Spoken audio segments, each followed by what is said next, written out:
Start.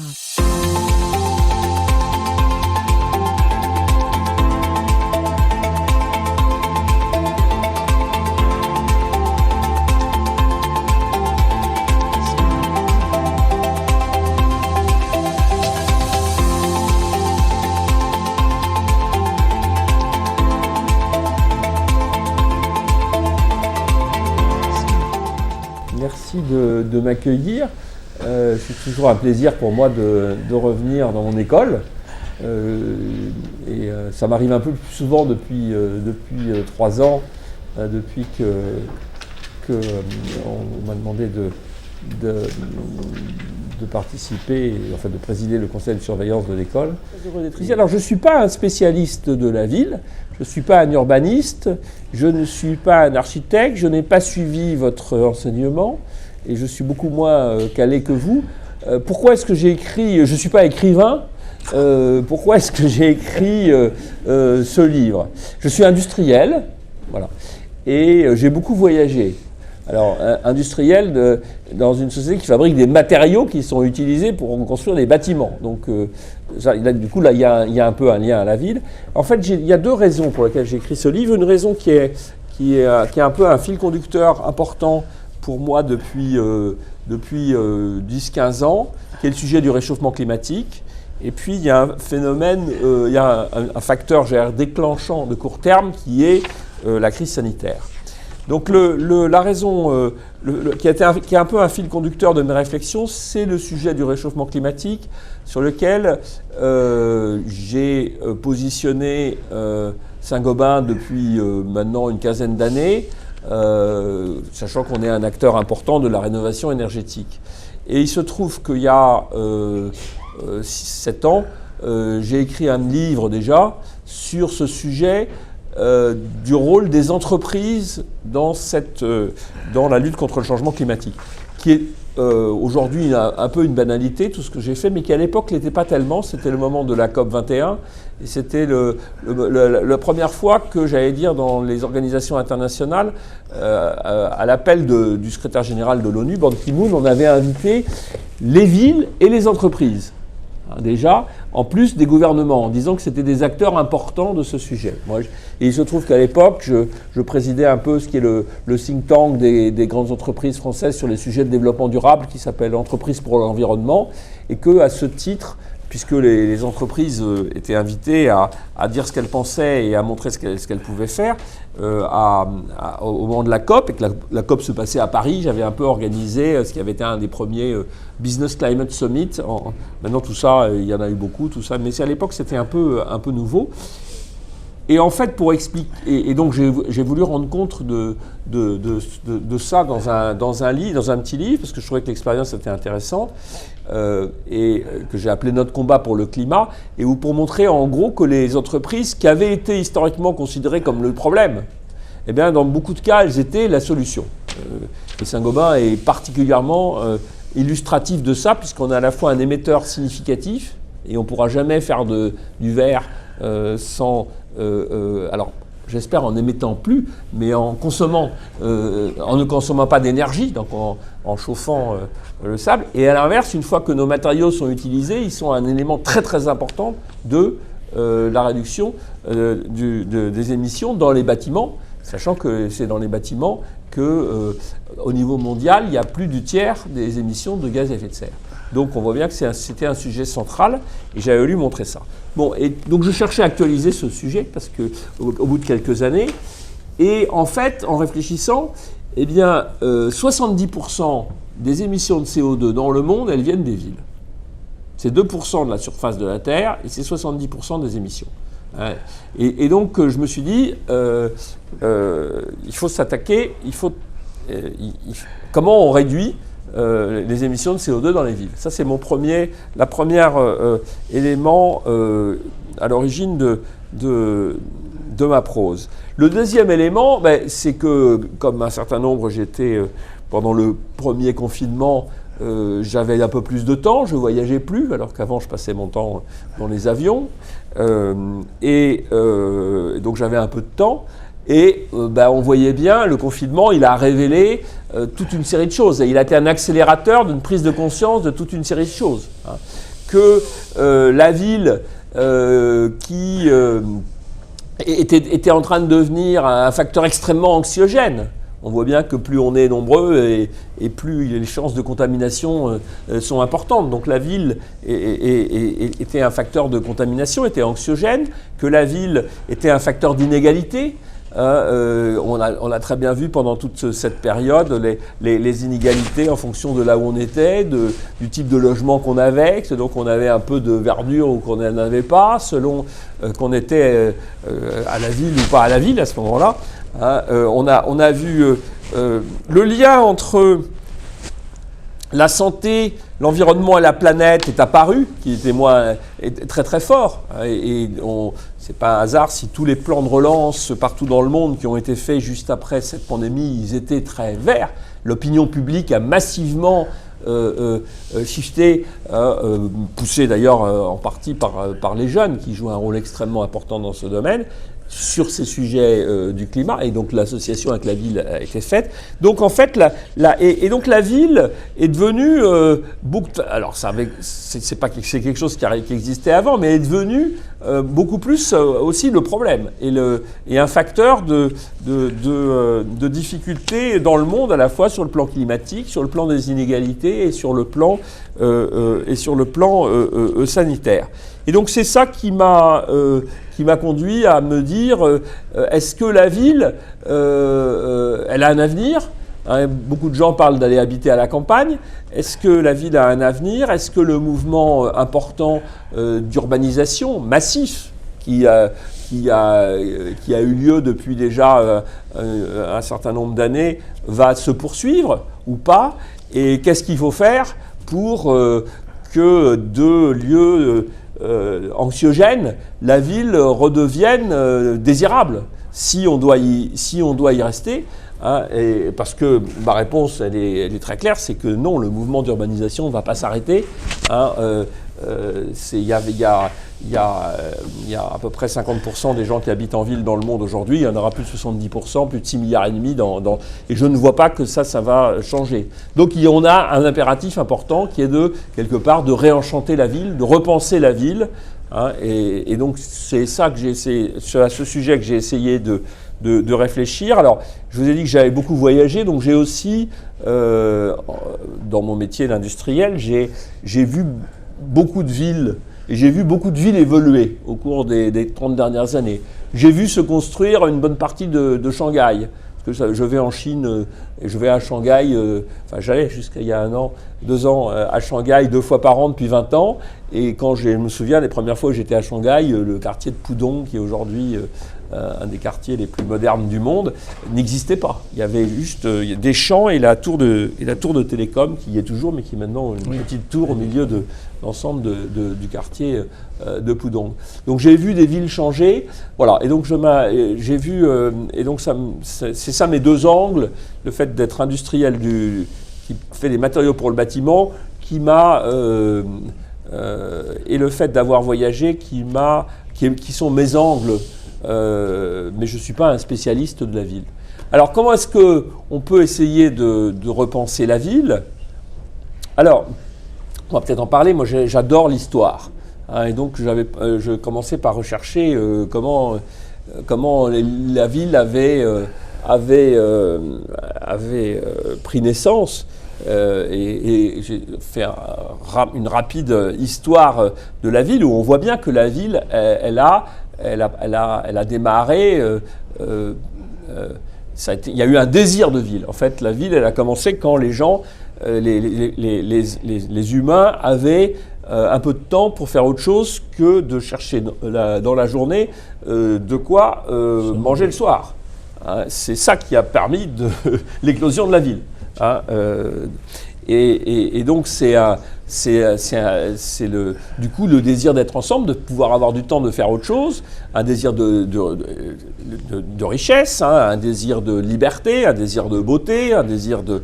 Voilà, et donc je raconte l'histoire d'une des premières villes qu'on a retrouvée assez récemment en Mésopotamie, Uruk, qui est associée à l'histoire de l'épopée de Gilgamesh, où on voit que c'est très intéressant, on voit par rapport à la ville, on voit un jeune garçon qui est un peu à l'état sauvage, et qui rencontre une jeune fille qui l'emmène à la ville et qui représente la civilisation. Donc la ville dans l'histoire, ça a été la civilisation. Alors, on pourrait, tout autour des siècles, ça a été ça. Et simplement, après, avec la révolution industrielle, c'est devenu aussi une nécessité. Et puis la pollution qui est arrivée, et c'est pour ça que maintenant il faut réenchanter la ville. Comment on fait? Ça ne va pas être très facile, mais je pense que les solutions techniques existent. Moi, je ne suis pas un partisan, alors je donne quelques pistes, puis on en reviendra peut-être. Je suis pas un partisan de démolir et de reconstruire massivement. Les villes nouvelles qui ont existé à travers le monde, ça n'a pas toujours été un grand succès, et ça ne me paraît pas la solution. Donc je pense qu'il faut partir de l'existant. De ce point de vue-là, il n'y a pas une solution. Je pense qu'il faut remettre de la nature dans la ville. Alors il y a différentes manières de le faire. Je pense qu'il faut repenser de façon massive la mobilité. Il faut rénover les bâtiments. Il faut utiliser les nouvelles technologies.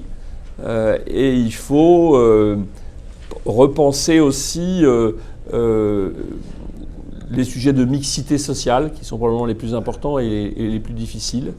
Et je pense qu'on a un certain nombre d'exemples en cours qui montrent qu'on peut arriver à réenchanter la ville. D'abord, bonsoir, M. Tchalandar. Merci de ce débat, qui n'est pas un débat. Hein. Moi, je vous pousse à la question, je vous mets à la roue, si j'ose m'exprimer. Et merci à Franck qui nous accueille dans le cadre de son séminaire. Nous sommes chez lui aujourd'hui. Hein. Nous sommes à l'ESSEC, mais nous sommes plus particulièrement géolocalisés, si j'ose dire, dans ce séminaire. Moi, j'ai envie d'abord de vous dire tout l'intérêt que j'ai pris à la lecture de votre ouvrage. Ça, c'est le côté promotionnel, mais une promotion qui vient du fond du cœur. Hein. Vous avez dit que vous n'êtes pas écrivain, vous écrivez superbement. Vous avez dit que vous ne connaissez rien à la ville, vous connaissez toutes les problématiques. Vous avez observé la plupart des villes de ce monde, les plus importantes en tout cas. L'urbanisme, vous n'êtes pas un spécialiste, mais vous savez comment construire, comment déconstruire et comment reconstruire les villes. Moi, ma première question, ce ne sera pas de la géopolitique. Ce sera de répondre à ce que vous avez mis en avant. C'est-à-dire comment aujourd'hui, dans le cadre de la mondialisation, une entreprise privée, un grand patron, pense la reconstruction de la ville et pense que, en l'occurrence Saint-Gobain, son entreprise, peut contribuer à la création alors de cette ville désirable. Alors, désirable, je m'avance pour donner une définition, mais elle est dans votre ouvrage. Une ville globale, mobile, verte, inclusive, de mixité sociale, comme vous venez de le dire. Et en quoi, alors, une entreprise comme Saint-Gobain, et qui illustre un peu cette montée en puissance dans la mondialisation d'un dialogue entre entreprises, instances politiques et cadres urbains mondialisés, hein, pour certaines de ces villes, comment une entreprise comme Saint-Gobain peut contribuer véritablement à rendre la ville désirable? Est-ce que c'est uniquement par le fait que vous contribuez, et c'est énorme, hein, je veux dire, grâce aux matériaux, vous les citez hein, dans votre ouvrage à la fin, c'est très savant, le type de matériaux que vous mettez en avant pour la construction de ces villes, pour qu'elles deviennent durables et désirables. Est-ce que c'est une manière technique de participer à une croissance qui soit une croissance économique, mais qui soit une croissance sociale aussi? Parce que si vous voulez, ce n'est pas l'extension de l'urbain, il se fait hein, déjà. Mais vous voulez une extension améliorée de l'urbain qui rende une ville qui peut cumuler, vous en avez parlé, tous les désavantages de la pollution, de l'exclusion, de quartiers qui sont laissés à l'abandon. Comment une entreprise, comment vous pensez votre rôle, votre responsabilité éthique, comme on dit aujourd'hui, hein, responsabilité sociale de l'entreprise. J'ai envie de commencer par ça, bien que ce soit la conclusion de votre ouvrage, mais c'est vous qui donnez le là, et vous avez commencé par ce point. Alors, comment pourriez-vous définir cette contribution Alors d'abord, moi je crois, si vous voulez, je crois aux politiques. D'ailleurs, le mot politique, il y a le mot ville dans la politique. Il y a un lien très étroit entre la ville et la politique. Vous avez, donc je suis tout à fait en phase avec toute une série de choses que vous avez dit sur l'objet de la formation que vous donnez. Je pense que si on doit repenser la ville, par définition, c'est un sujet politique. Oui. Et donc c'est aux politiques de prendre le manche. Et d'abord, il y a des tas de décisions qui ne peuvent être pensées qu'au niveau politique. Sachant qu'une fois que j'ai dit ça, c'est là que ça commence à être compliqué. Parce que c'est où le politique, hein, et on voit très bien que si je prends juste un exemple, qui est l'exemple de la région parisienne. Oui. Hein, on voit très bien, regardez les problématiques de la mobilité en région parisienne. On voit très bien que si c'est fait uniquement, et sans rentrer dans les polémiques actuelles, mais si on définit Paris comme ce qui est à l'intérieur du périphérique, ce qui est la définition juridique de Paris, et qu'on essaye de régler le problème des transports en région parisienne avec les autorités des maires, on n'arrivera à rien. Alors on essaye avec le Grand Paris ou la région parisienne et il y a des conflits. Donc les conflits politiques, ils vont être tout le temps là, mais c'est le politique qui doit trancher. Voilà. Donc la participation des entreprises, après, moi je suis dans le domaine de la construction. Et déjà dans le domaine de la construction, c'est très compliqué. Parce que la chaîne de valeur de la construction est très compliquée. Qui décide dans la construction? C'est très compliqué. À qui je vends moi mes matériaux? C'est pas celui à qui je vends qui décide de me les acheter, en fait, qui les choisit. Si je prends juste un bâtiment... Mais qui les choisit? Attendez, si je prends juste un bâtiment, après on va parler de... Mais moi je travaille dans un bâtiment. Après la ville c'est un ensemble de bâtiments, il y a la notion d'urbanisme. Mais si je commence par un bâtiment, qui décide dans la construction? Bon. Au point de départ, en général, il y a l'architecte. Après, vous avez, si c'est un bâtiment un peu compliqué, vous avez un bureau d'études. Après, vous avez des entreprises générales. Après, vous avez des sous-traitants de ces entreprises générales qui vont en général acheter à des distributeurs qui, elles, achètent à des fabricants. Bon. Puis après, vous avez l'utilisateur de ce bâtiment. Bon. Qu'est-ce qui décide? Moi, je vais vendre en pratique mes matériaux à des distributeurs. Alors, les distributeurs, ils sont quelquefois des distributeurs, et les distributeurs vont le vendre aux entreprises générales. Mais ce n'est pas l'entreprise générale qui aura choisi ces matériaux. C'est, selon les cas, un peu l'architecte, un peu le bureau d'études, et de plus en plus, surtout si c'est de plus en plus, ce sera l'utilisateur final. Oui. Donc, en fait, il y a cette notion dans le bâtiment de prescription. Et le prescripteur, au départ, c'était beaucoup l'architecte, hein, si je simplifie, et c'est de plus en plus l'utilisateur. D'ailleurs, c'est très intéressant. L'utilisateur, ça veut dire, par exemple, quand on refait le campus de l'ESSEC, hein, la direction de l'ESSEC, elle va avoir un rôle beaucoup plus important même qu'il y a 20 ans ou il y a 30 ans. Hein. Si on rénove un appartement ou une maison à la campagne, le particulier, et Internet change beaucoup les choses, là, dans ce cas-là, il va être de plus en plus important dans la prescription. Voilà. Donc, vous voyez que le rôle du fabricant de matériaux là-dedans, il n'est pas complètement évident. C'est vrai. Donc, moi, il faut évidemment que je fasse mon travail d'aller vendre aux distributeurs ou si c'est un grand chantier, au chantier, donc à l'entreprise sous-traitante. Mais en pratique, il faut que j'aille travailler avec l'architecte et il faut que j'aille travailler avec l'utilisateur final qui sont tous les deux des agents de prescription. Bon, donc la chaîne de valeur.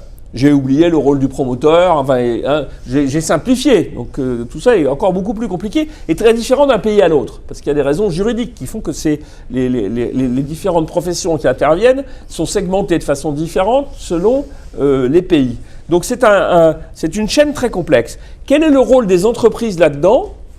D'abord de bien produire, puis après, et ça je pense qu'il y a un rôle de travailler avec les prescripteurs, pour essayer de faire que les prescripteurs sont intéressés. Et moi, ça m'intéresse beaucoup plus, les prescripteurs, parce que quand je discute avec l'entreprise générale, ils vont très souvent être intéressés à un truc qui coûte pas cher et qui est facile à mettre. Alors, facile à mettre, c'est une motivation importante pour moi, à installer. Hein, la productivité de nos clients, c'est important. Le pas cher, c'est pas forcément ce qui m'intéresse le plus. Bon.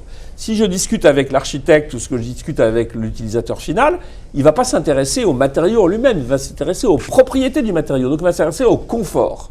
Hein, et en fait, ce que je vends, ce que j'essaie de leur vendre, c'est du confort. Du confort acoustique, du confort thermique, du confort visuel, hein, de la lumière qui vient du verre. Donc vous voyez que c'est très différent. Et donc moi, c'est très...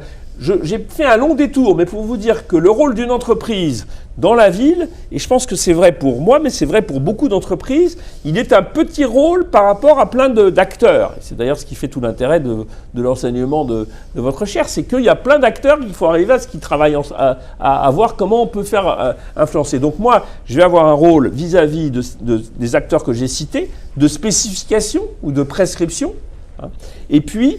et là je reviens un peu plus à l'origine de votre question, dans par rapport aux politiques, les politiques, ils décident, mais à un niveau encore supérieur, que ce soit au niveau européen ou que ce soit au niveau national, il y a des réglementations dans tous les sens. Il y en a d'ailleurs probablement un peu trop. Hein. Et moi, je vais essayer aussi de faire en sorte que les réglementations, elles aillent dans le sens de ce que je veux faire. C'est ce que je veux faire, et la contribution de Saint-Gobain, c'est de pouvoir faire que les bâtiments, puisque nous on est essentiellement dans du second œuvre, des bâtiments soient plus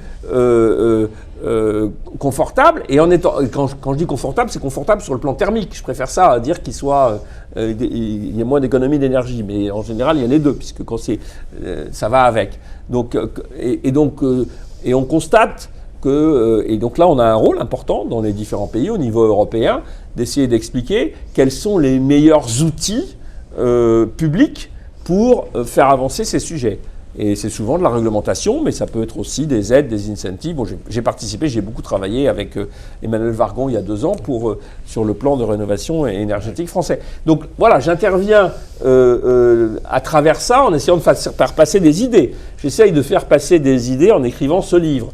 Mais le rôle de l'entreprise Saint-Gobain concrètement, eh bien, il est assez difficile à définir par rapport à cette ville, puisqu'on est un tout petit élément d'une grande chaîne où il y a beaucoup d'acteurs, et c'est pour ça que ce rôle si vous voulez, ce rôle de prise de parole et d'essayer d'influencer le débat public dans la bonne direction devient important.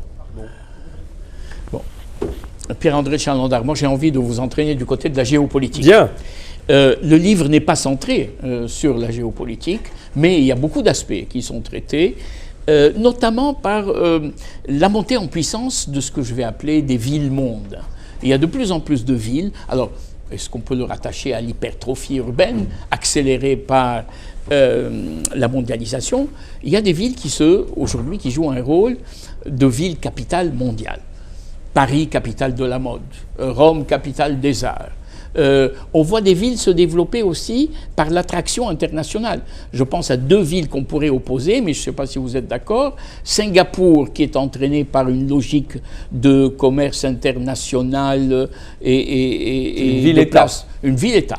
Mais il y a une autre ville-État, qui est dans un État, mais qui à elle-même résume l'État. Je pense à une ville comme Dubaï, avec véritablement une ville entraînée par le fait qu'ils sont sur la rente, ils sont sur la finance internationale. Il y a des villes qui jouent l'entertainment, comme on dit aujourd'hui, que ce soit Dubaï, mais que ce soit aussi Qatar qui joue la Coupe du Monde de football.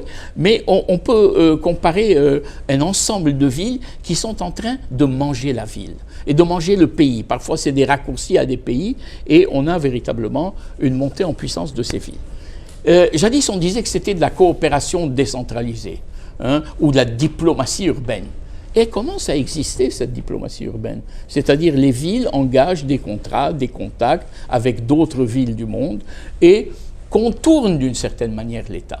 Alors on ne peut pas généraliser, parce qu'effectivement, dans la création de ces villes, il y a ce que Braudel appelait des régimes urbains, des régimes politiques urbains. Paris est né d'un pouvoir régalien. Barcelone s'est constitué par opposition au reste de l'Espagne. Milan s'est isolé dans une espèce de tissu industriel. Et on a l'impression que la mondialisation est en train d'accélérer des villes capitales du monde qui jouent solo dans la cour des grands, avec deux conséquences qui me semblent, et je vous pose la question, qui me semblent un peu dérangeantes. Hein. La première, c'est au fond ces villes qui s'isolent, qui se construisent, et les géopolitologues disent qu'ils se projettent. Hein. On projette du pouvoir, on projette de la ville au-delà de la ville. Qu'est-ce qu'elles disent de l'état de connexion avec le reste de la société, le reste du pays, hein, d'une part. Donc ce sont des villes qui se constituent en villes-pays. Elles sont en réseau et elles ont une diplomatie qui sont propres à elles. Deuxièmement, vous n'en parlez pas dans votre ouvrage, mais j'ai envie de vous mettre sur ce sujet. Que devient la démocratie en ville, la prise de décision? Comment on peut participer dans des villes qui sont véritablement, je ne sais pas si c'est Marcel Hénaff qui appelait ça, des hyperlieux.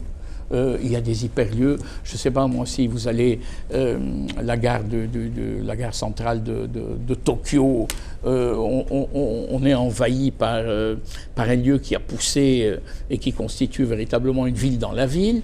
On a Times Square qui semble résumer New York, ces hyperlieux qui vont avoir pour conséquence, mais je vous poserai la question après, de pousser la ville en dehors de la ville. C'est-à-dire qu'on va assister à la naissance d'une classe moyenne, vous le signaliez dans votre ouvrage, qui va fuir des centres-villes qui sont très chers, qui vont constituer ce que j'appelle la ville défigurée, des favelas. On va pousser des gens en dehors de la ville. Alors, c'est une mondialisation qui est paradoxale. Elle renforce la montée des villes dans l'histoire et dans la politique et dans la géopolitique des villes. Et en même temps, elle fait que la ville qui prend cet espace est en train de produire ses propres phénomènes de déclassement social, d'absence de démocratie participative, de prise de décision quasi technocratique. La ville, c'est l'urbanité. C'est l'urbanisme et c'est l'urbanité. L'urbanité, c'est le vivre en commun. Que devient le vivre en commun dans des conditions, on va appeler ça la condition urbaine, l'homme spatial ou l'homme urbain, où véritablement ce qui semble important, c'est d'être connecté, d'être mobile.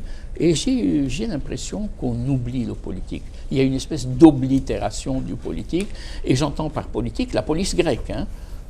Alors Athènes avait cette spécificité de ne pas être délimitée dans l'espace. C'était un état d'esprit. C'était de l'urbanisme, de la prise de décision collective. Athènes, c'était l'agora. Et l'agora, c'était un lieu vide. Il n'y avait pas de monument sur l'agora. On se réunissait pour prendre des décisions. Alors, j'ai ce double questionnement de géopolitique, le destin de la ville moderne comme ville-monde, et puis la question au fond, puisque nous sommes dans une Europe libérale et démocratique, et heureusement, que devient le pouvoir de décision de l'individu, son insertion harmonieuse, pas seulement en termes de logement social, ce que vous appelez à un moment donné la ville un quart d'heure, n'est-ce pas, où on est autour de tout, on va à l'école en un quart d'heure, on va chez son médecin en un quart d'heure, la ville idéalisée, hein, la ville désirable, qui serait celle-ci, mais au fond, cet homme, il est inséré dans quoi? Dans un tissu urbain ou dans une solidarité de type sociopolitique?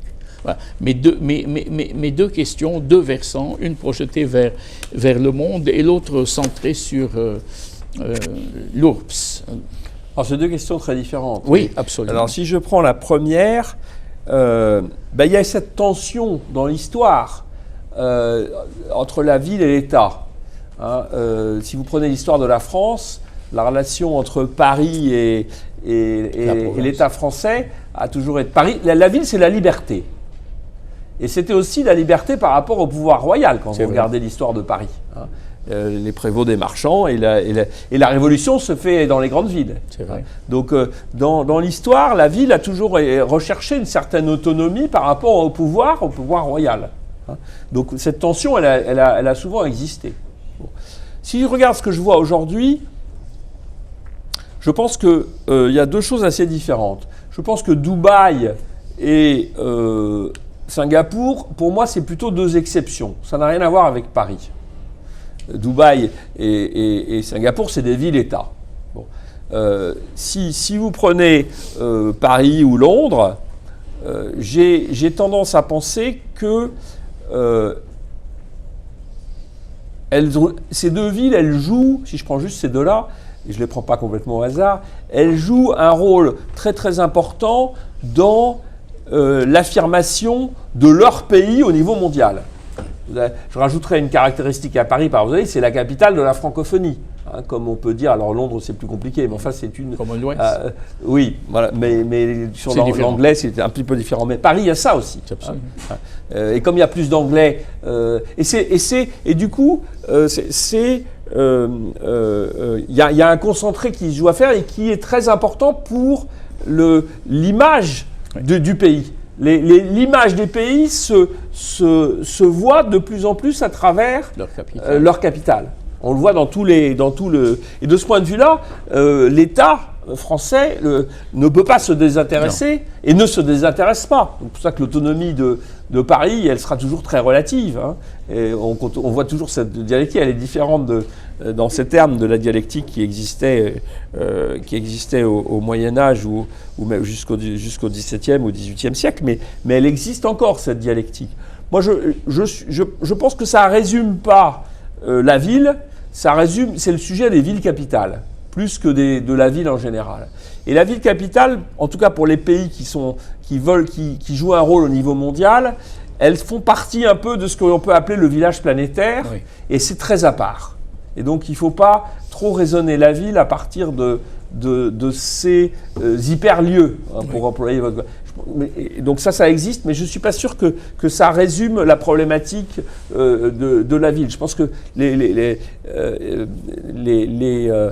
et c'est le centre-ville, ça. Donc, et ça aura toujours besoin d'exister si la France veut exister au niveau mondial, si je prends l'exemple de Paris. Hein. Donc c'est un peu...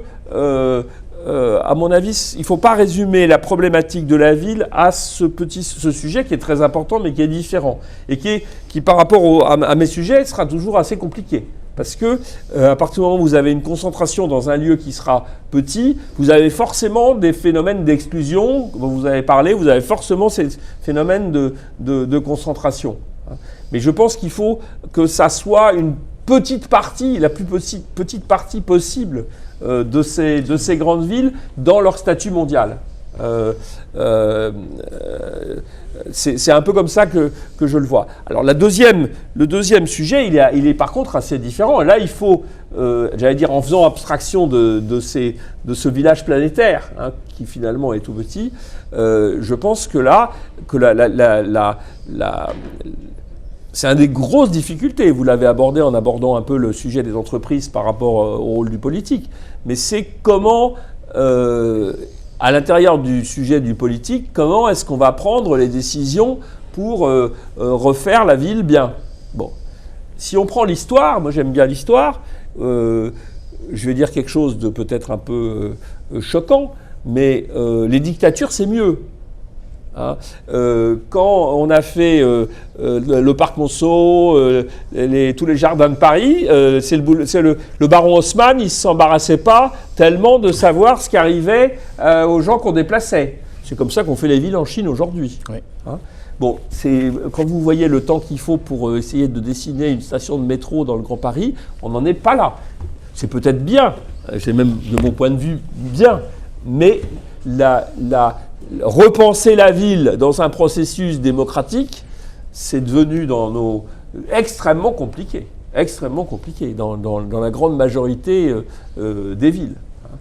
Mais je pense quand même que l'appropriation, c'est mieux. Alors, c'est vrai que le not in my backyard, on le voit sur tous les sujets. On le voit sur les éoliennes, mais on le voit sur la station de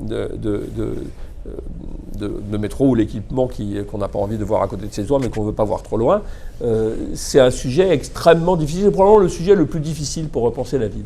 C'est le processus, à mon avis, démocratique. Mais c'est comme ça qu'il faut faire, je pense. Et après, il faut que ce processus démocratique, l'idéal, c'est qu'il arrive à réintégrer cet élément de mixité, qui je crois est fondamental. Et vous avez parlé de la ville du quart d'heure. Moi, je crois, si vous voulez, que j'aime beaucoup ce concept. C'est un sociologue qui s'appelle Carlos Moreno qui a mis ça. Et j'aime bien. C'est un concept, donc évidemment, c'est la ville désirable, ça. Je sais pas, ça peut aider à la définir. Mais c'est l'idée de complètement repenser la manière dont on a vécu et que beaucoup de choses doivent être proches. Alors on doit être le travail, le logement, la santé, la culture, l'éducation, et beaucoup de ces choses, on peut les avoir assez proches.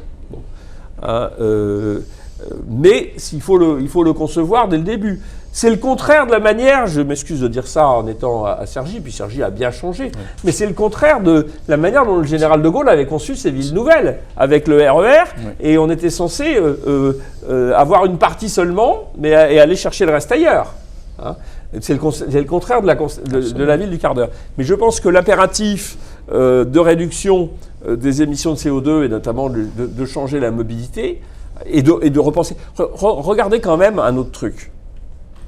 Le nombre de gens qui se sont dit, quand il y a eu le confinement, le temps que je passe dans les transports est complètement délirant, et on peut essayer de réfléchir autrement. C'est une préoccupation qui je pense, et pas complètement le contraire de cette ville du quart d'heure. C'est vrai. Voilà. Et les gens se sont rendus compte, mais s'ils pouvaient éviter les 2 heures de transport par jour, certains jours de la semaine, ça fait beaucoup de temps gagné, sur lequel on peut faire autre chose. Oui. Pour les entreprises, ça peut être plus productif aussi, d'ailleurs. Donc, je pense qu'il faut qu'on repense, qu'on ressorte de ces schémas, et alors, avec un processus... Et c'est ça qui est compliqué, qui soit démocratique, parce qu'on n'arrivera pas à le faire autrement dans nos pays. Mais c'est ça qui va le rendre plus difficile et plus long. Alors moi j'ai envie de... Je ne sais pas si je réponds bien à cette question. Oui. Bonjour. Du coup, moi je suis élève de la chaire économie urbaine. Vous disiez au début de la séance que vous avez eu l'occasion de visiter beaucoup de villes, et notamment assister au développement de Shanghai. Et on sait qu'il y a beaucoup de zones urbaines qui sont particulièrement bien développées. Oui. Mais elles ont quand même des limites sur plein de sujets en termes de pollution, surpopulation, etc. Et je me demandais si, par exemple, en Afrique, où il y a encore beaucoup de choses à faire et pas beaucoup de zones urbaines vraiment bien développées, est-ce que vous aviez en tête, par exemple, 3 conseils ou enseignements que, si vous pouviez en tout cas, vous apporterez à ces nouvelles villes qui sont peut-être en cours de construction? Alors d'abord, je pense que les sujets dans les pays émergents sont surtout des sujets de construction neuve, et les sujets dans les pays développés sont beaucoup plus des sujets de rénovation. Donc il faut dire ça, premièrement. Deuxièmement, je pense que globalement, quand il y a une certaine planification de l'urbanisme, c'est mieux. Alors, je pense toujours, en disant ça, je repense à ce qu'on disait sur Tokyo. Mais je pense que un des problèmes de l'urbanisation galopante d'un certain nombre de pays émergents, c'est que ça n'a pas été pensé et qu'on ne réfléchit pas, au réseau d'infrastructures, qu'il s'agisse des transports, de l'eau, de l'électricité, de façon il n'y a pas de plan urbain. Il n'y a pas de plan urbain. Donc je pense qu'il faut un plan urbain. Bon. Puis évidemment, moi je pense qu'il faut essayer de construire d'une façon, en termes de construire durable du premier coup. Parce que ça coûtera moins. Si on n'a pas besoin de rénover après pour réduire les consommations de CO2, ce sera quand même mieux. C'est mieux de le faire du premier coup. Voilà. Bon, c'est pas facile une fois que j'ai dit ça. Il y a quelques.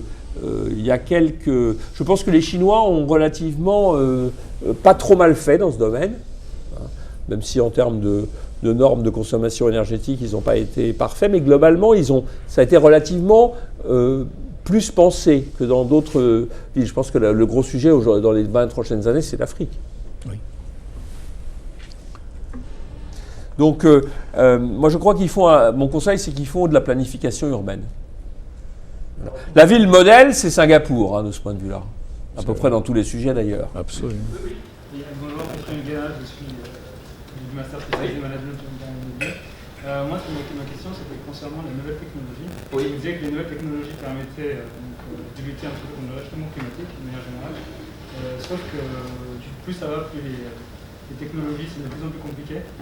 Ils sont fabriqués avec des matériaux complexes et leur recyclage est aussi économiquement compliqué et techniquement. Donc ça se fait petit à petit, mais c'est très compliqué, c'est toujours plus facile de faire des extractions. Et je voulais savoir en fait où est-ce qu'elle va mener tout ça, parce que tant qu'on va continuer de toute façon à exploiter les minerais, les émissions vont continuer. Et je voulais savoir un petit peu comment vous vous situez et comment vous pensez que les futures nouvelles technologies, c'est la low-tech, ou vraiment ça va être l'évolution de la technologie, un mini-matériau dans un.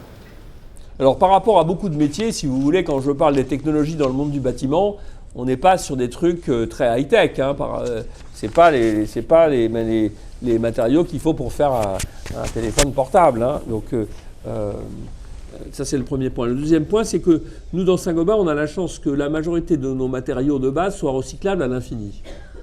Hein, et donc notre sujet, c'est d'augmenter en permanence la part des matériaux recyclés dans notre production.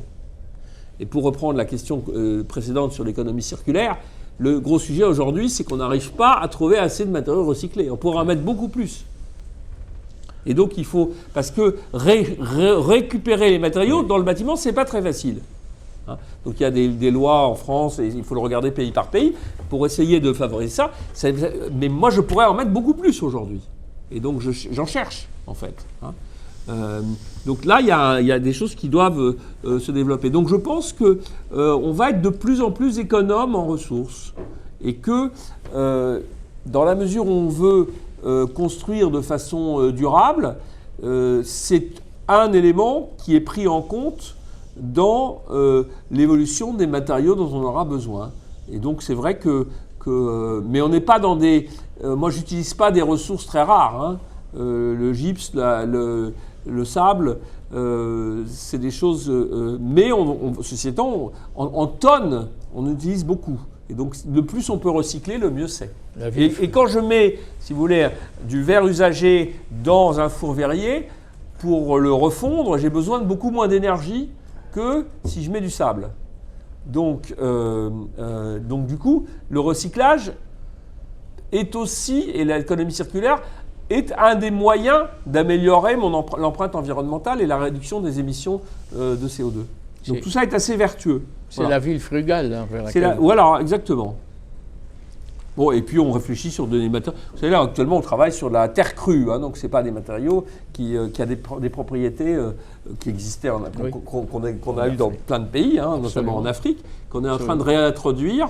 Et qui a des caractéristiques qui sont tout à fait intéressantes. Donc voilà. Alors quand on parle des technologies dans le bâtiment, c'est beaucoup ce qui permet d'être connecté, ce qui permet de la maison intelligente, hein, les capteurs, tous ces trucs-là. Bon, ça c'est bien. On a vu avec l'histoire de Toronto qu'il fallait quand même. Et puis moi je dis toujours, si vous voulez, que c'est pas ça la solution au problème climatique. C'est-à-dire que, pour résumer, une passoire énergétique, ou un bâtiment très mal isolé, connecté, il sera toujours une passoire énergétique. Ce qui est important, c'est quand même de travailler l'enveloppe du bâtiment. Et ça, c'est avec des choses qui ne sont pas, d'un point de vue technologique, si vous voulez, telles qu'elles posent des problèmes de recyclage. Le problème du recyclage, plus que le caractère technologique et compliqué des matériaux, et c'est pour ça que je parlais tout à l'heure de la modularité de la préfabrication, c'est qu'en général, les matériaux, on les met les uns avec les autres et qu'il faut être capable de les trier au moment où on déconstruit. Et donc, on commence à réfléchir à construire il y a des solutions de construction pour que ce soit facile à déconstruire.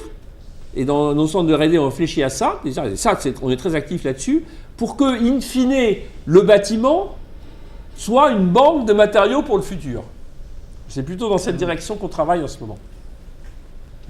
Merci infiniment, Monsieur le Président. Merci beaucoup. Merci, Monsieur le Président. Merci à vous.